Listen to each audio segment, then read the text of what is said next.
It's my pleasure and an honor to sit with these two legends and my young writer and a colleague. And before we go into the contemporary legacy of the South Indian literature, I had taken a little bit of liberty. Instead of language, I'm saying literature.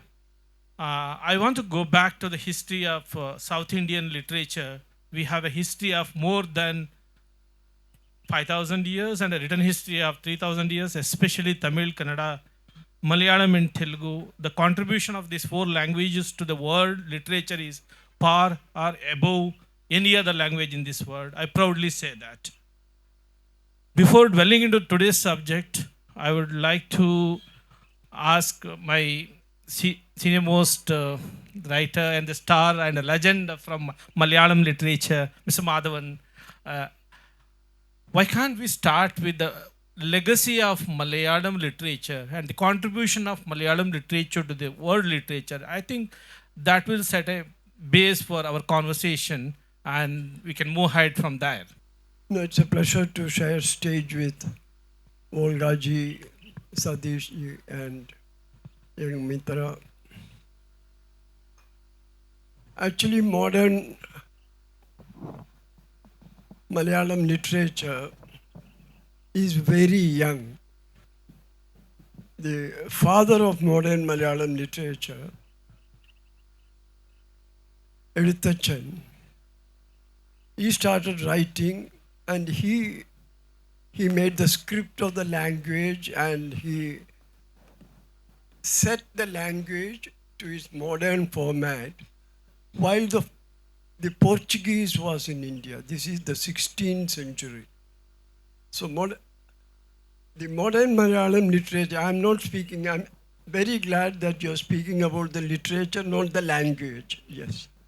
So modern Malayalam literature, modern, again, I'm not going back in time, just the modern as we are speaking, as we are reading now is about 5 to 6 centuries old. I started with Edutachan in the 16th century and we are only in the 21st century.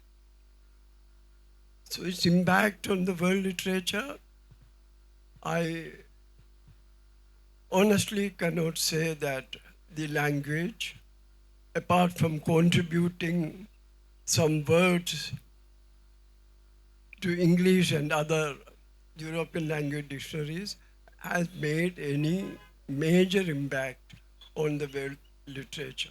The only time probably Malayalam literature had an international presence was when Tagaji Shivashankara Pillai's Chemmin was translated to English around 1962. Chemmin was published in Malayalam in 1956. It was a revolution because that's the first time Tagaji, along with a host of writers, M.T., Urup, and many others, Potekar, had set the base for the modern Malayalam literature. And Tagaji's novel in 1962 was translated to English and it stood in the New York Times bestsellers list for 40 weeks. After that, no other Malayalam work had caught the attention of the world in a way Chemmin caught the attention in 1960s. So my short answer will be, in the arena of world literature, we are young players. We have to look forward to the future, what impact we are going to make, rather than drawing something from the past experiences. Thank you. So I'll continue with that. Yeah. And keeping aside the impact, the quality of the literature, especially the Malayalam, we envy, Yeah. especially all three of us envy you and Yeah. your literature, because the richness and the legacy of Malayalam language Yes. is far and above. And what do you say about that? Okay. Okay, that's a different question. So what happened was, again, I said Malayalam language is a young language. The Our poetry has a tradition of more than 1,000 years. But the first novel in Malayalam came somewhere in 1860 only. Thereafter, that was the novel Indulega, which was the first novel, as we call a novel in the, as we understand a modern novel. Then a major shift happened with the translation. It's not a original Malayalam work, it's a translation of Victor Hugo's Le Miserable. So when which was translated as Pavangal, this again gave an impetus to the Malayalam novel writing and exposed it to the world literature. Then came a period of ideological warfare. This happened between 1930 and 1950s. At that time, till 1930s or 40s, Malayalam literature was heavily dependent on the upper caste, on the Sanskrit language, and it was impossible, it was not reaching the people. So the writers here rebelled and they started what they call the Progressive Writers Forum. So by 1950, Malayalam literature went mainstream. And 50s is a very important year in the Malayalam literature. Between 50 and 60 came a host of very important novels in Malayalam. That is M.D. Vasudevan Nayar's Nalikatta, Tagadi's Chemmin, and Urup's Ummachu. So thereupon we built the base of the Malayalam language, and by 1960s, O.V. Vijayan came into the picture with Legends of Kazakh. That was, it's a very unfortunate thing for our language, because the year Vijayan published his masterpiece was 1967. It came out as a book in 1969, but appeared in Mathrubhumi as a serial in 1967. It's the same year when 100 Years of Solitude was published. So we say that since we are not an European language, since we were not exposed to the world, probably this gem of literature was missed by the world till Vijayan translated this 25 years later. By then the whole politics and language had trained. That's the one thing. Second thing was Malayalam publishing. This is what is the major difference between Malayalam and any other South Indian language or Indian language, even Hindi. Malayalam publishing, a revolution took place around 1940s or 50s, when the writers came together and established a cooperative society called the Sahitya Pravartaka Saharana Sangham, Writers Cooperative Society, and started publishing books. Thereafter, this publishing model of a printing press and a chain of bookstores have been copied by Mathrubhumi, Manorama, all the major publishers, which has given writers money for their writing, wide exposure, and almost modern standing. If you take the other world literature, the publishing scene in Kerala is as good as them. This could be the answer. I'll come back to you again, Yeah. and I move to Volga. Volga is an activist and a novelist and a writer and short story writer. More than that, she works with movies, films, a script writer, and well-known a legend from Telugu literature. And same question for you. You can talk about the legacy of the Telugu literature and its. I'll not dare to say the impact. I'll say the quality of the Telugu literature. Okay. I think I'm very happy to be here in Trivandrum Mathrubhumi Literary Festival and under this tree. Between two seasons, Sisira and Vasanta, leaves are fallen, flowers are blooming. So it's a very nice to sit with Sir and Satheesh and Mithra. Now, Telugu literature, which is less known even in the South Indian literary scenario, is about a written literature about 1,000 years history. And I would concentrate on only on one line, the progressive political line that came across these 1,000 years. 1,000 years, I will concentrate on only on that. And I am proud to tell that this progressive political element was there, though the first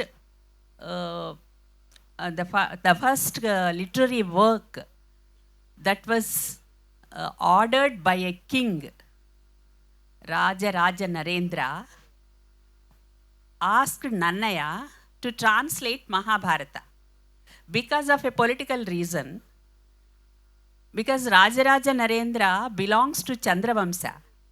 So he wanted to hear his victorious story of Pandavas, and asked Rajaraja Narendra, why don't you translate it into Telugu? So it is a political translation from the point of the ruler. So the rulers, they contributed their own resources and also their own interests to the writers. That is one part. But apart from the being in the asthanas, courts of kings, the writers were not that much slaves or that much very obedient servants of the kings. They, at any time, they want to express their revolt against the hierarchy or the kings. They freely express their feelings.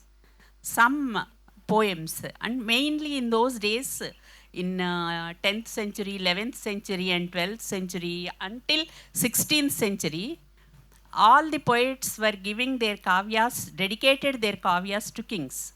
But there are some, like Manchana, Potana, Molla.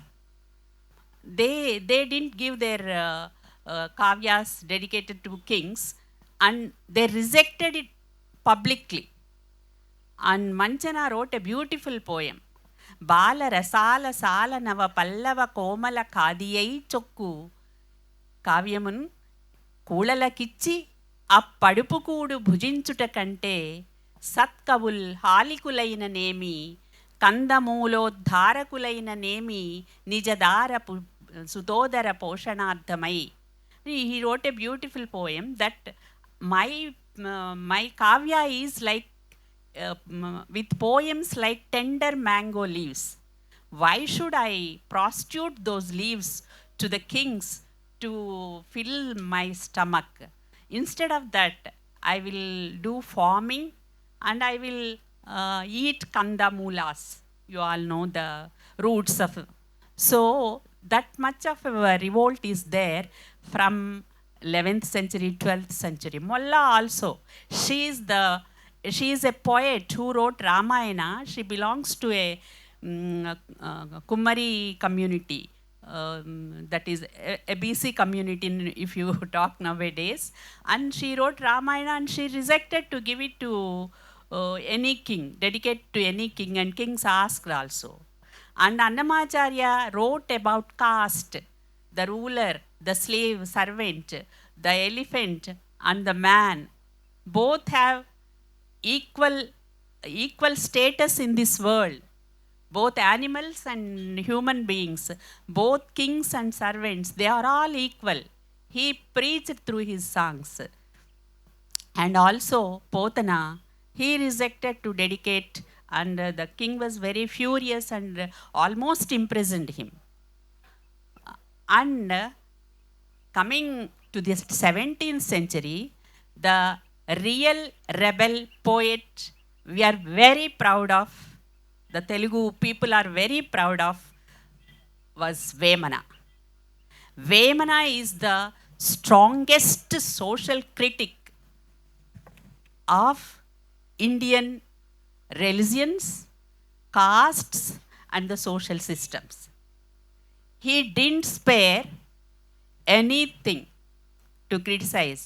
He criticized the idol worship, going to the temples, and doing all these rituals at death and birth and everything, caste system.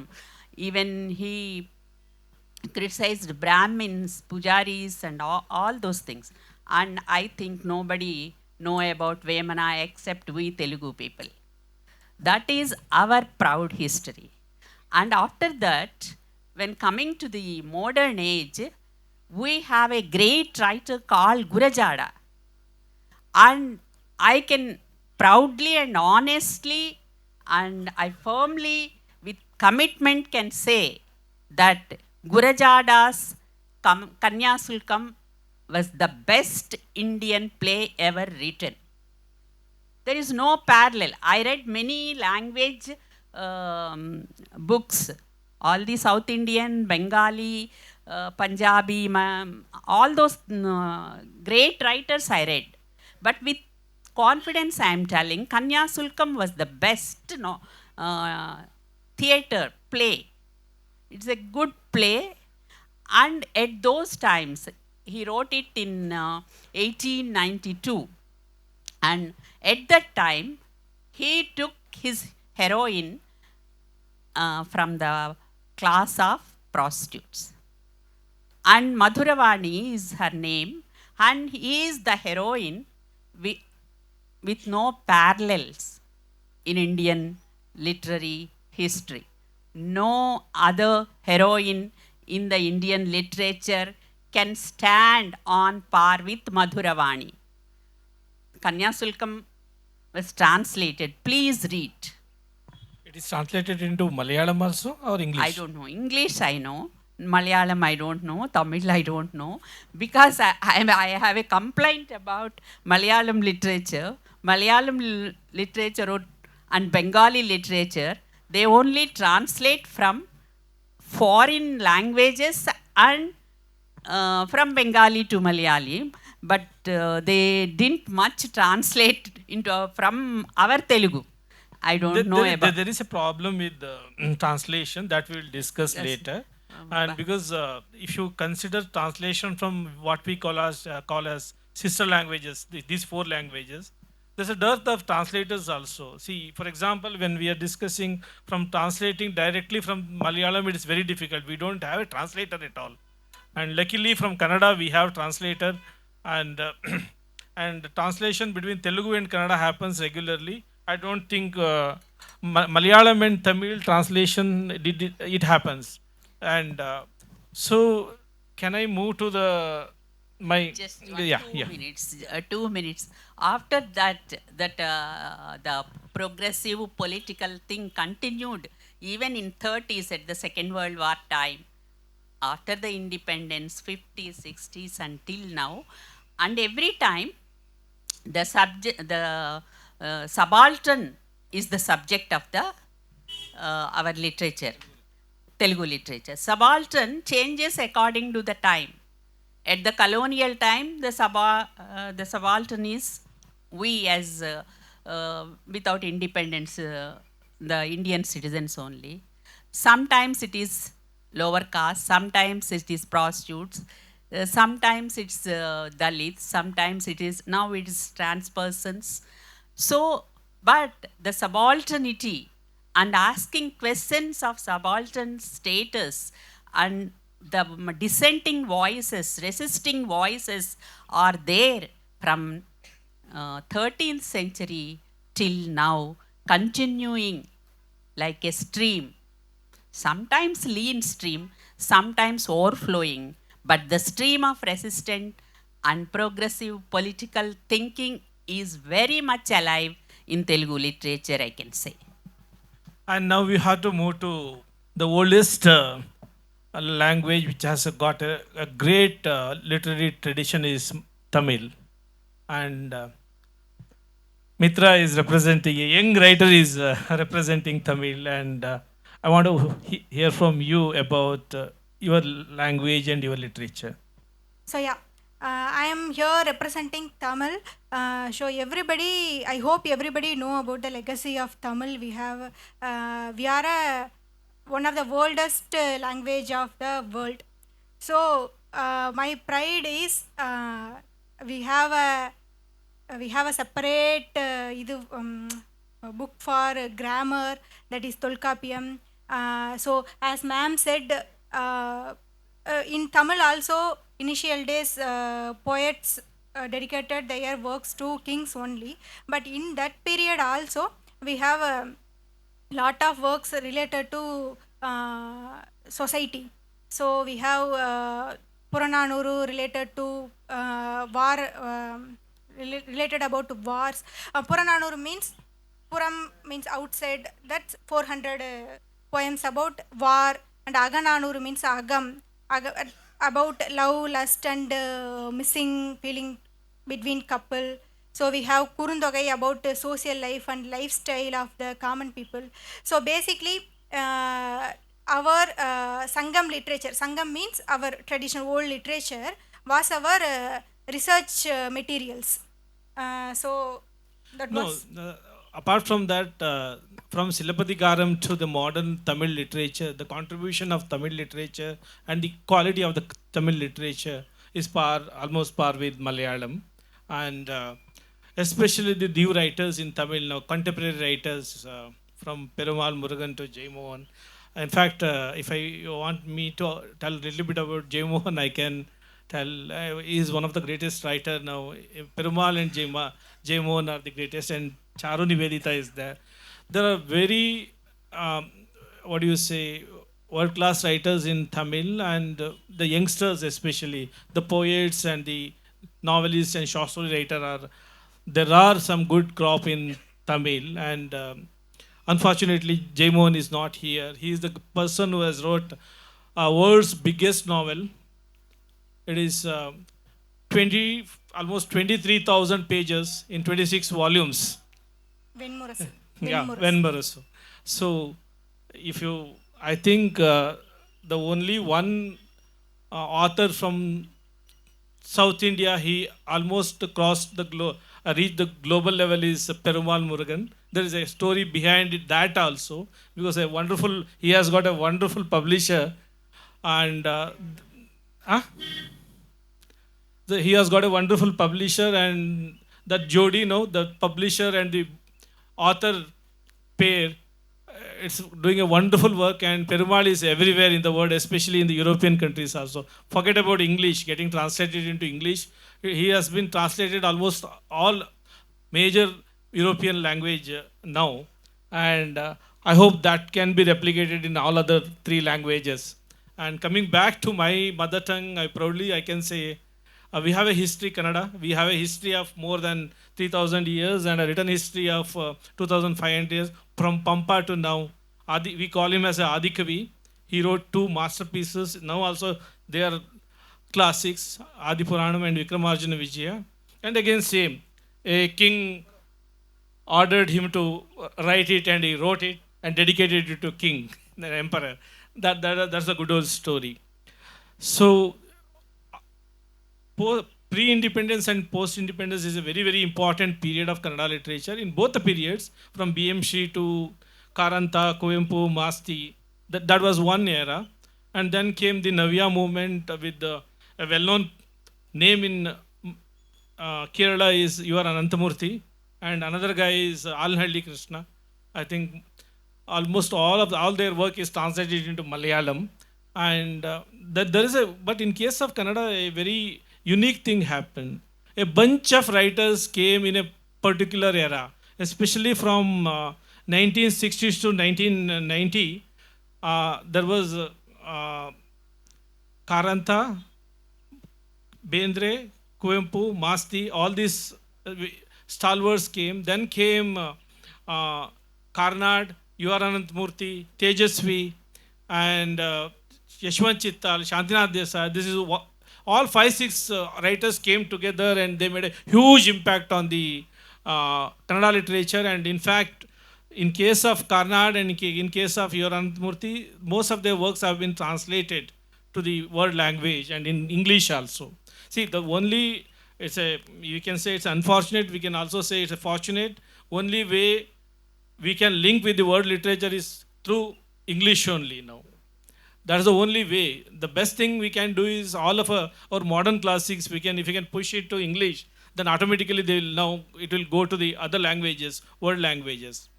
So if you take last 25 years, Kannada literature is booming in a very, very big way, and quality wise and quantity wise in both way. We always say, who is going to read? Who is reading in this world?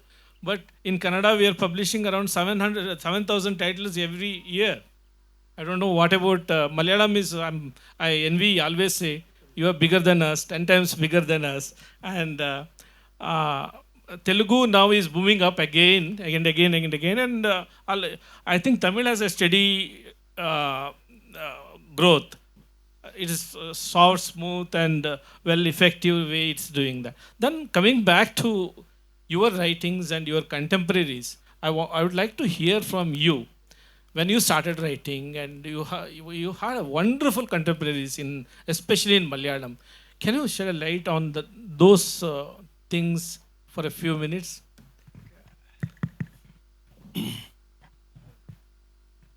Well, I started writing in 1970. So from 1970 to now, the face of Malayalam literature has changed. So when I started writing, it was the golden age of short stories in Malayalam. We had a bunch of short story writers who were all, for some quirky reason, they were all situated in Delhi. So it's called the Delhi story era. It was the golden age of Malayalam literature. So there was Mukundan there, O.V. Vijayan, then Kakanadam for some time, M.B. Narayanavilla, a whole lot of them. Plus Madhavan Kuti, or as she is well known, Kamala Das from Calcutta. So it was the golden age of short story when I started. So the only medium a budding writer at that time could think of was short story. So I started writing short story. Now has come a period, after that, there will be two more generations have come. These two generations have thrown up steady flow of writers. Though in short story, I keep saying the unpleasant truth that the crop of writers were not matching up to that 1960s golden year. The present writers, you are saying? No, the crop. I mean, we are not getting. There are very good short story writers, but at that time, every week we used to get a new writer. We used to get excited about a new writer. Now, off and on, we are getting. Two things have happened because to Malayalam, modern Malayalam writers, we have very good writers, E. Santosh Kumar, Subhash Chandran. These are all established, all under 50, established. Their best years are yet to come. They all have established themselves and are flourishing in Malayalam. Two quick things which is happening in Malayalam is the translation revolution. Almost all the new Malayalam books, new Malayalam novels are getting translated to English. If you take the JCB, which is the biggest JCB award, is the JCB award in Jaipur Lit Fest. If you take the short list of last 10 years, in any short list, even this year, you will find 3 Malayalam novels.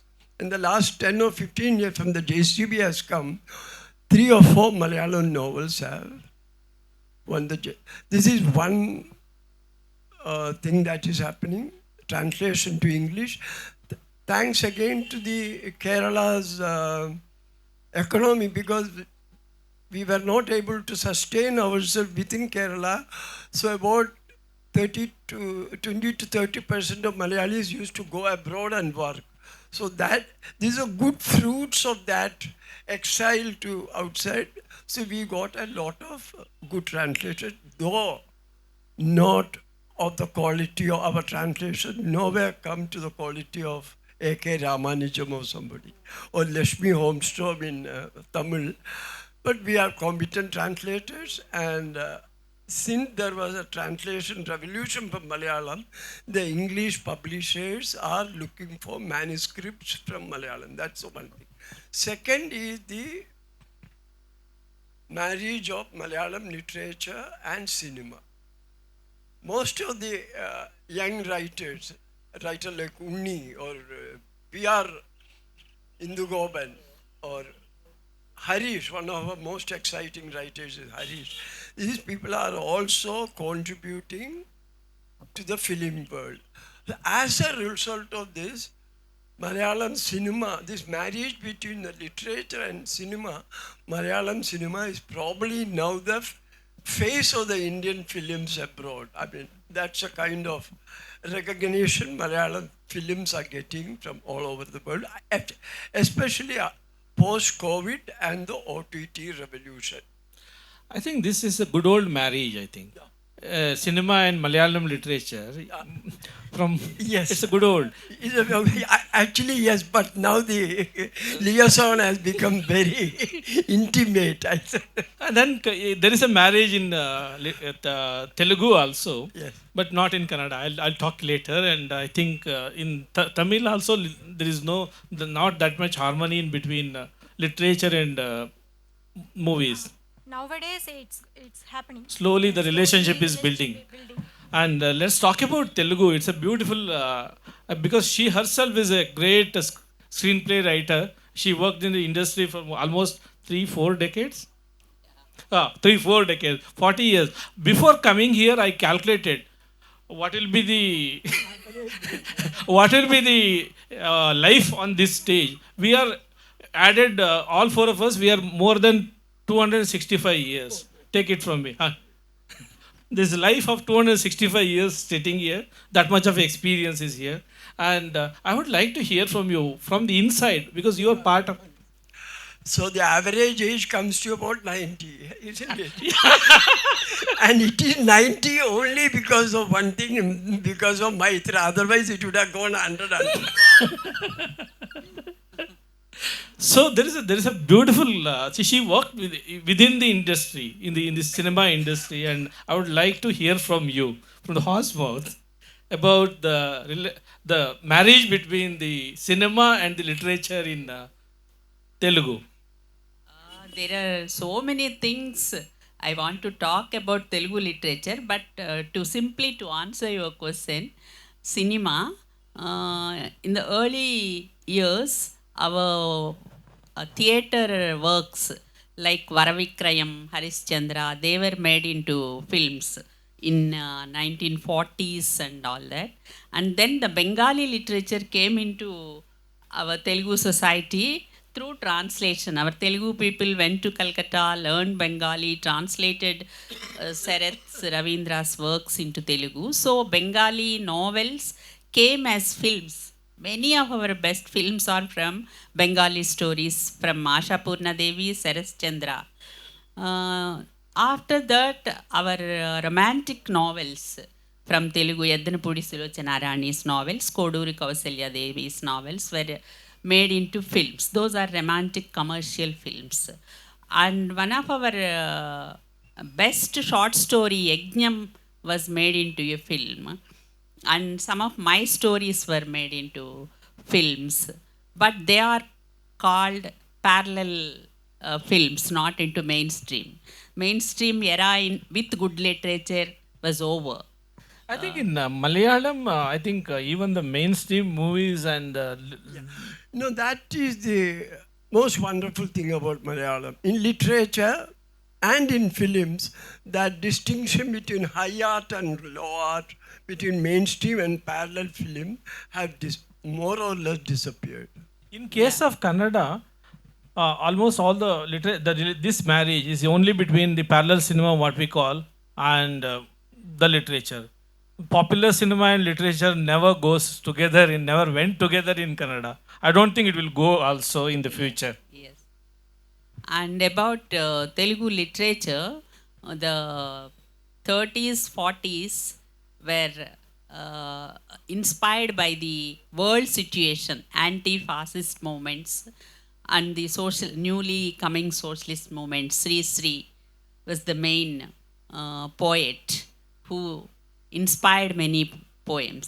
And after independence, the women writers occupied a lot of space in the magazines, newspapers, and their concerns about family and the politics of family and the violence in the family came into the discussion. And after 70s and coming to 80s, the feminist politics came into discussion because of this is also because of the world situation. In 1975, that was declared as International Women's Year and then International Women's Decade. So there's a lot of space for women issues to be discussed. So women are writing powerful poetry, very powerful poetry in 80s and 90s, and men were threatened, literally threatened, and called the women's poetry as blue poetry, porn poetry. These women are writing about their bodies, not social consciousness, but only body consciousness. They shouldn't write like this. So the women writers writing lonely in their homes came together and declared about their subject, about their language, and about their intention. And they published a volume of feminist poems called Neeli Meghalu. So that's the first feminist poetry anthology which created history in Telugu literature. And after that, the Dalit poetry anthologies, minority poetry anthologies came, and now the stories about trans persons were trying to come as an anthology. That movement with political will and political questions was the main force that is behind the Telugu literary scenario. Now, not that the environmental questions are also asked within the feminist movement, within the Dalit movement, within other social movements.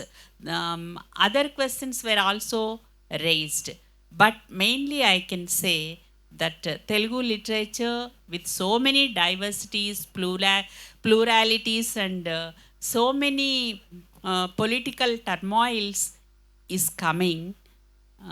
There are also problems with publishing, translating, and other things. So before I close this and open up the session to audience. No, this is in continuation of what Volga ji said. Unlike the other three South Indian languages, in olden time there were no women writer in Malayalam.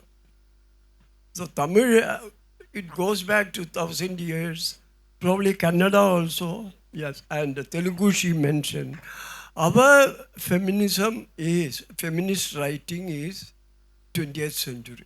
This is one major difference. We did not have Akama or all those great writers. So the writers today, and is Sarah Joseph, K.R. Meera, all these people are also, again I said, are getting known all over India through translations. Hello, this is to Satheesh sir. Sir, I'm just very curious that while you were mentioning you are Anandamurthy and Girish Karnad, yes, you have missed S.L. Bhairappa. So I guess it is not intentional. Okay. No, I want to make it very clear. It is not intentional. I missed it. Oh yes, S.L. Bhairappa, especially for his novels. okay. Yeah, I accept up to that point. Can you like add on to that? Why reason to that? As far as the novelist, we all can accept Bhairappa 100%. Okay. Especially there are 5 novels I can discuss with you personally. South Indian languages such as Tamil, Telugu, Hindi, etc., carry rich literary and cultural heritage. So, in the modern contemporary era, how these languages balances tradition and modernity. Now, with the rise of digitalization and globalization, is there any risk of linguistic erosion? This is a very good question, because what we are seeing now is the rise of artificial intelligence. And one area in which artificial intelligence focus, a major area is what you call LLM, large language models, through which language is generated, language is written. So I see after some time, it's the data that is going to matter, how much you are going to feed into the machine. And the machine will come up with some sort of a output. So all the languages will equal out probably in the next 5 years because of the artificial intelligence. So the tradition, all this will be a part of the data fed into it, and what there could be uniformity in what comes out, and this is going to cutting across all the linguistic, historical and traditional differences. We could see some kind of inequality after some time. This is what major linguists are predicting, and I think I'll go with them. Thank you. Thank you.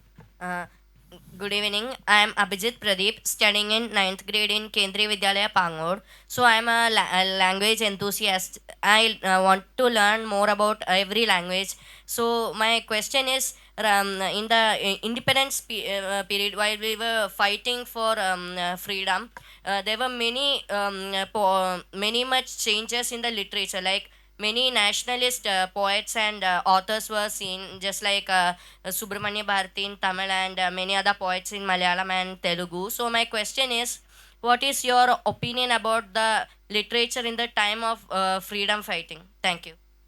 Literature, I think in every language, in the all the Dravidian languages, the independence movement was one of the issue that was talking about, and particularly in Telugu, in 1920, a path trend-setting novel came called Malapalli.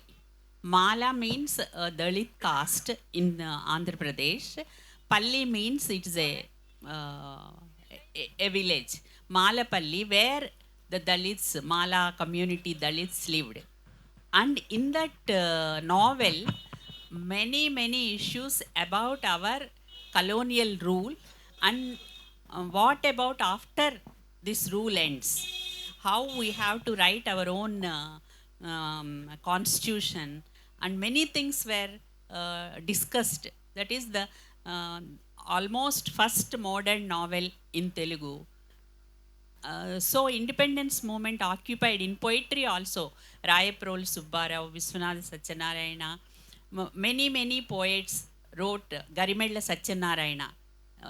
The poetry became like a ninada, like a word. Maakoddi tella doratanamu. We don't want this white rule. Maakoddi tella doratanamu. It's a song, a sentence from the song. So it became like people everywhere are singing that. So there are so much independent struggle literature in every language, and particularly in Telugu. This is the last question I can take. If you want to individually discuss with any one of us, we are available. This is for you, Mr. Satheesh. Yeah, I mean the film industry managed to transcend the boundaries of the South Indian states. Is it only because of the good translators are not available? Is that the only reason the literature could not transcend the way the film industry transcend across the South? I think you are the right person to answer that. Can you repeat the question? I mean, the cinema The cinema. in all the four South Indian states transcend the borders. All the, I mean, the Tamil films are very popular in Kerala, Malayalam films. Yeah. It's very common, but not the literature to that extent. Is it only because of the bad translation? Because no, not bad translations, lack of translations, but film industry is involved with money. If the one film hits in Malayalam, immediately the Telugu people will come and buy the remake rights or dub that film into Telugu or Kannada or any other language. Though the economy of the industry is the main reason. In book publishing, that kind of capital or that kind of profit will not be there. I would like to add on this and close the thing is, see, especially South Indian, like the content in the South Indian language, there is a huge demand for it. Imagine a Chicago University setting up a separate department for translation from South Asian languages, including all our four languages. And with the AI and with all these developments, and people are hunting for actually for South Indian and South Indian language content in different levels, for technology, for literature, for art and everything. The future will be very bright.